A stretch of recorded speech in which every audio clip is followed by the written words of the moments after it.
This is the X-Men Tornado version 3 Pioneer. I'm going to unbox it and then review this cube.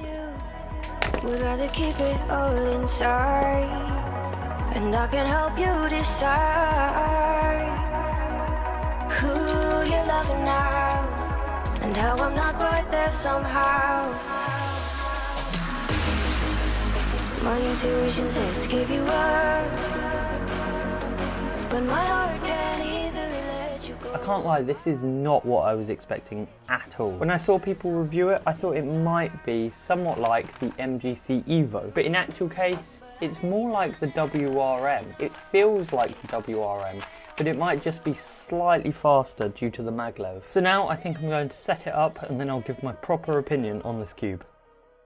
This cube is by no means perfect out of the box. However, from the very beginning, I could clearly see the potential this cube had. There was no doubt that it could be incredible with just a little setup, but I'll do that in a minute. First, let's start with some stock solves. What I instantly found this cube succeeded at was speed. Even without changing any of the settings, X-Man was able to make the Tornado version 3 very fast, which is probably due to the maglev core. I think that if you choose any of the other variants, it wouldn't be that fast. However, this speed comes at a cost, as I often found myself overshooting and not having full control over the cube. This does go away once you've set it up. I really like the stock magnets. They are only on the middle strength out of the box. However, it gives a crisp, defined snap once aligned, which I really like. If you opt for the Flagship or Pioneer version, which is the one I have here, you get core magnets. Whilst this isn't as good as the GAN's core magnets, I do definitely notice them, and I think they help with the overall feeling of this cube. One of my favourite things about the V3 is the size. I found that the predecessor to this cube was slightly too small. However, this one is perfect and fits my hands really well. And just quickly before we go into the setup, I really like the outer texture of the version 3. So many cubes now are supporting a frosted feeling, which is so annoying, and I don't really like it. However, this cube has a glossy finish, which is really nice. So now to the setup of this cube. If we look under the center cap, you can see two rings, an inner ring and an outer ring, and then a little handle. This handle ensures that you don't have to use a tool to adjust the tensions. If you turn counterclockwise, which is the inner piece, you get the axis distance, which is essentially how tight the cube feels. And then you can turn clockwise, which is the spring strength. This is the outer ring, and you can tell what setting it's on by a little tiny notch here. And if we put the center cap back on, we also have magnet adjustments. You can clearly see 5 settings on each edge piece. The add is for the strongest setting, and obviously the minus is for the weakest setting. She do provide a tool for the magnet adjustment, but to be honest, I don't really like it, and in the future I'll probably just use the GAN screwdriver that came with the 11M Pro. Overall, I'm really happy with the amount of settings that I can change on this cube. It's actually very impressive. I really like how you don't need any tools to change the tensions. I think it is a really great addition by Chi. However, it is a very thin piece of plastic that I can see breaking if not treated well. This isn't too big of a problem, as most people will just leave the cube on the tensions they like and not really change it after that. About the magnet tool, I don't really like this design, and I can't lie, in the future I would just use the GAN screwdriver that came with the 11M Pro. I didn't do too much to the Tornado because out of the box it was remarkably good. However, I did get some catches, and I felt that it could do with some better lubing, because no matter what, factory lube is never going to be good.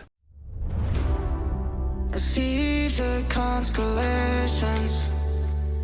As you can probably see, after setting up the Tornado, I was getting great times. This is probably due to how much I was enjoying turning it. Once I made it suit my turning style, it was incredible. I'd managed to turn a good cube into a brilliant one. I can genuinely see the Tornado version 3 competing against GAN flagships for people's mains. If you live in the UK, you know how hard it is to get cubes like this, so I really want to thank speedcubing.org. They had no guidelines on what I said about this cube, but they did send it to me for free, so I'd really like to thank them. And make sure that if you want this cube, go to their website and order it now. I know that it's pretty much sold out everywhere, so check them out and consider getting this cube. It is genuinely amazing. Subscribe.